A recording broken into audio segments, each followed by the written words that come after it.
Adam Schefter dropped a bomb. The Ravens were planning to draft Shedeur Sanders in the 5th round with the 141st pick. But before the Ravens could turn the card in, Shedeur let it be known to Baltimore that he didn't want to be on the roster with Lamar, where he wouldn't have a chance to play anytime soon. Shedeur did not want to be drafted by Baltimore and preferred to end up in a place where he might have a better chance to play sooner. We got a blockbuster Adam Schefter report that apparently the Baltimore Ravens were ready to draft Shedeur Sanders in the 5th round of the 2025 NFL Draft, but before they were able to turn the card in, Shedeur Sanders let it be known that he did not want to go to Baltimore to be the backup behind Lamar Jackson. Ravens beat the Browns by the score of 41-17. Ravens linebacker Kyle Van Noy told reporters that the Baltimore defense had a team dinner meeting in order to get beyond last week's fourth quarter collapse. It worked. The Ravens are now 13-2 following losses since 2022. It was a 10-3 at the half. Myles Garrett said after the game, this ish is embarrassing. We got to be better on defense. We got to be better as a team. They slowly chipped away, and we did a solid job holding them to 3 when we could. But then eventually the dam broke, and we just whatever they wanted. And we have to continue to play for 60 minutes. Kevin Stefanski said after the game that he won't consider a QB change. Hey, Myles. This story right here, one of the most shocking, most controversial, and most dramatic moments of the entire 2025 NFL draft season. If you thought Shedeur Sanders' road to the pros was going to be quiet, clean, predictable, think again. Because of today's headlines, they're not about how he became a Cleveland Brown. Nope. The next year, I think this is incredibly short-sighted. Like, if you're in this situation, you want to go to an organization that is going to develop you, right? Here you have the Baltimore Ravens, the model of stability in the NFL. This regime's been together for how many decades now? They're about how he looked the Baltimore Ravens dead in the eye and said no. One of the most stable franchises in football?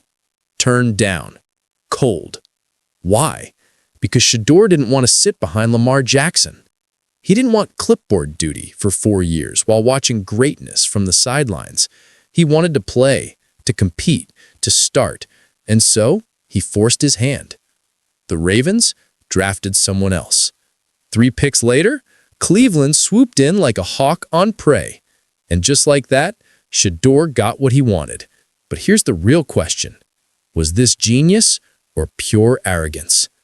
Before we break it all down, make sure you smash that like button, hit subscribe, and if you ride with Shedeur no matter what, I want to see your comments flooded with SS 100%. Let's go. You trade Shedeur Sanders. You clearly are not sold on him right now. You're not sold on the progress that he's making, even though you're saying, hey, we're happy with where he's at. I'm going to be livid if it goes down, by the way. Shedeur says no to Baltimore and changes his destiny. Round 5, pick 141. The Baltimore Ravens had their guy. According to Adam Schefter, one of the most trusted names in NFL reporting, the Ravens were ready to pull the trigger on Shedeur Sanders. Think about that.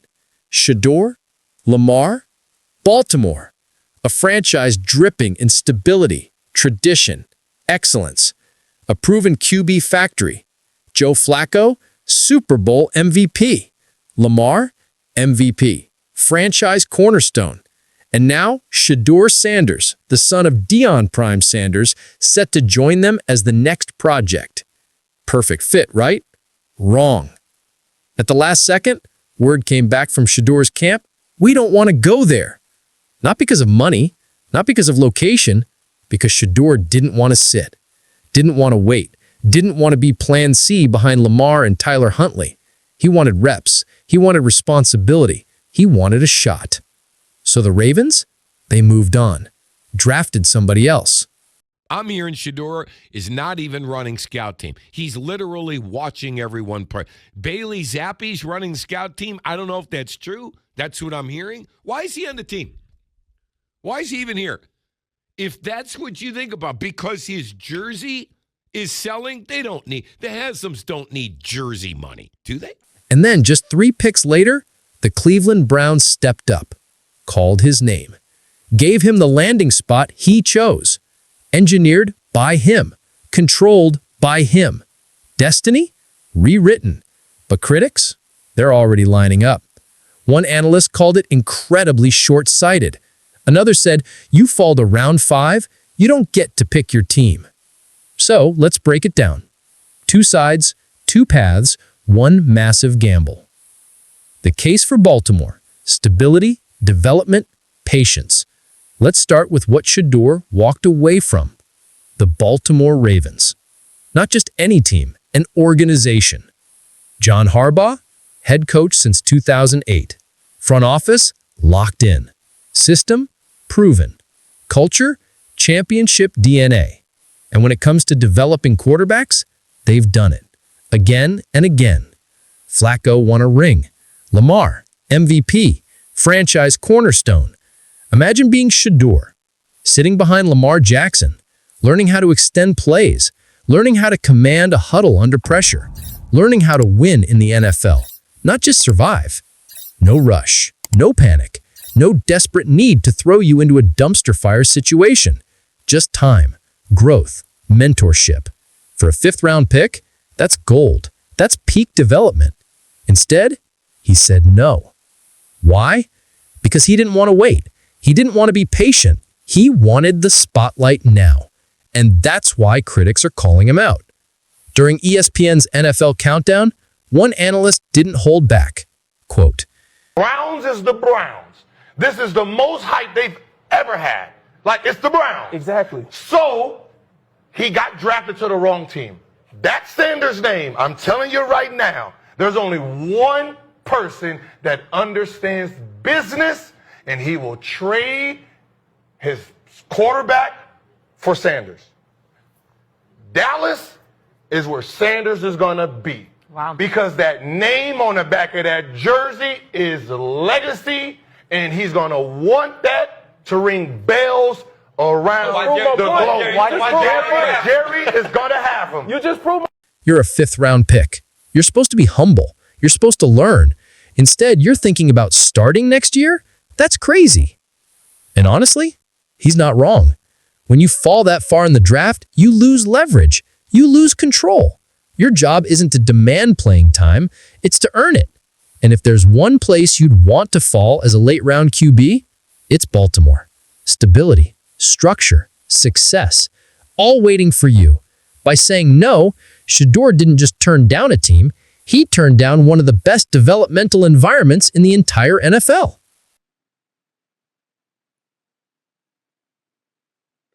Man, Roquan Smith had himself a day. 15 total tackles and a fumble return for a touchdown. But step into Shedeur's shoes. What was he thinking? Now flip the script. Be Shedeur Sanders. Your whole life, you've been prime son. At Jackson State, you rebuilt the program. At Colorado, you carried a team on your back. You threw dimes. You led comebacks. You embraced the spotlight. You didn't come to the NFL to sit. You came to play, to compete, to start. So when Baltimore calls and says, hey, sit for 4 years behind Lamar, what does that sound like?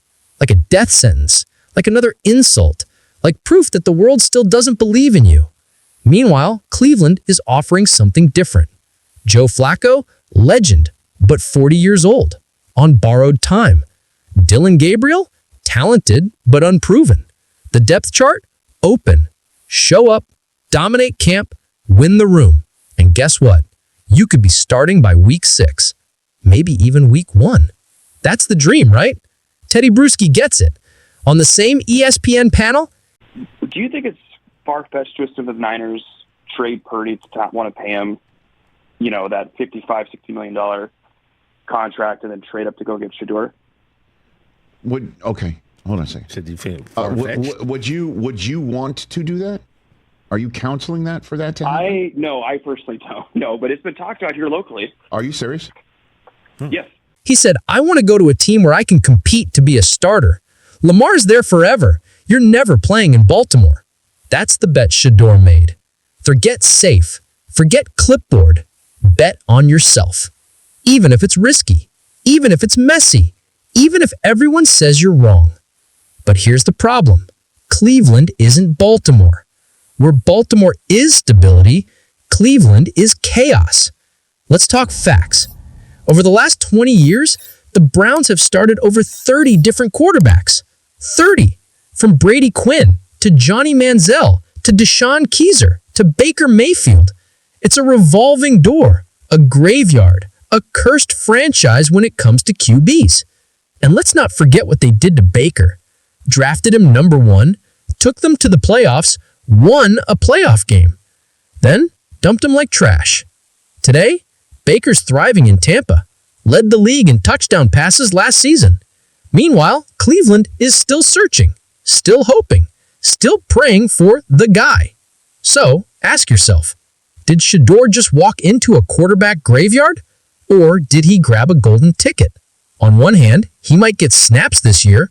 On the other, if he fails in Cleveland's unstable mess, bad O-line, bad scheme, bad coaching, bad results, suddenly you've got bad tape circulating. Teams label you not ready, not good enough. And once that label sticks, it's almost impossible to shake. So, yeah, this isn't just about opportunity, it's about survival. The rookie contract clock is ticking. Shedeur signed a standard 3-year deal. That's it. 3 years to prove he belongs. In Baltimore, he probably sits, maybe gets preseason reps, maybe garbage time snaps, but by year 3, he's polished, developed, ready for a second chance elsewhere. In Cleveland, he could be starting by mid-season, but with that comes risk. If he struggles, if the system fails him, if the line collapses, his career could be over before it even starts. This is the trade-off. Development versus opportunity. Safety versus spotlight. Patience versus pressure. Which would you choose? Just whatever they wanted, and we have to continue to play for 60 minutes. Kevin Stefanski said after the game that he won't consider a QB change. Hey, Miles, enjoy that $160 million. The human side. Pride, pain, purpose. Let's not forget, Shedeur didn't enter the draft thinking he'd be a 5th-round pick. He thought he was a 1st-rounder. He thought he was top 5 QB talent. He thought teams made a mistake letting him fall. So when Baltimore says, sit for 4 years, how does that feel? Like another slap in the face, another reason to prove them wrong. Cleveland's message, different. Come here, compete, earn your shot. That's all Shedeur wanted to hear. And if you know anything about the Sanders family, you know they don't back down. They don't hide. They run straight at the challenge. Prime didn't build empires by playing it safe. Shedeur, same DNA, same fire, same hunger. What if he's right? Now, here's the twist. What if Shedeur's gamble works? What if Flacco gets banged up week 4? Gabriel looks shaky. Shedeur steps in and dominates. What if this short-sighted move becomes the smarter play of his life? Remember Lamar? They said he couldn't throw, said he should switch positions, said he wouldn't last. Now, he's an MVP, franchise QB, Hall of Fame trajectory. What if Shedeur follows that path? What if Cleveland, of all places, finally finds its quarterback in Prime's son? Wouldn't that be poetic? Wouldn't that be legendary? This isn't just football. It's a statement. This moment, it's bigger than X's and O's. It's about power, about players refusing to accept their fate as just another draft pick, about carving your own path, even if it's risky, even if it's messy, even if the world says you're wrong. Shedeur didn't let the draft decide his future. He spoke up. He made a choice. He turned down a franchise that wanted him because he believed in himself more. And whether you agree or not, you gotta respect that. That confidence, that fire, that's what greatness is built on. So was Shedeur incredibly short-sighted? Or was he bold, fearless, betting on himself the only way he knows how? Time will tell. But one thing's certain, this decision will define his career. If he fails, people will point to this moment and say, see, he should have gone to Baltimore. But if he succeeds, if he lights it up in Cleveland, then this becomes the moment Shedeur Sanders proved the world wrong. And that's the story, folks. Was this a massive mistake? Or is Shedeur playing chess while everyone else is playing checkers? Drop your thoughts below. Smash that like button if you enjoyed this breakdown. Don't forget to subscribe for more deep dive NFL drama like this. And if you believe in Shedeur Sanders, I want to see those comments flooded with SS 100%. Because love him or hate him, this young man is already rewriting the rules.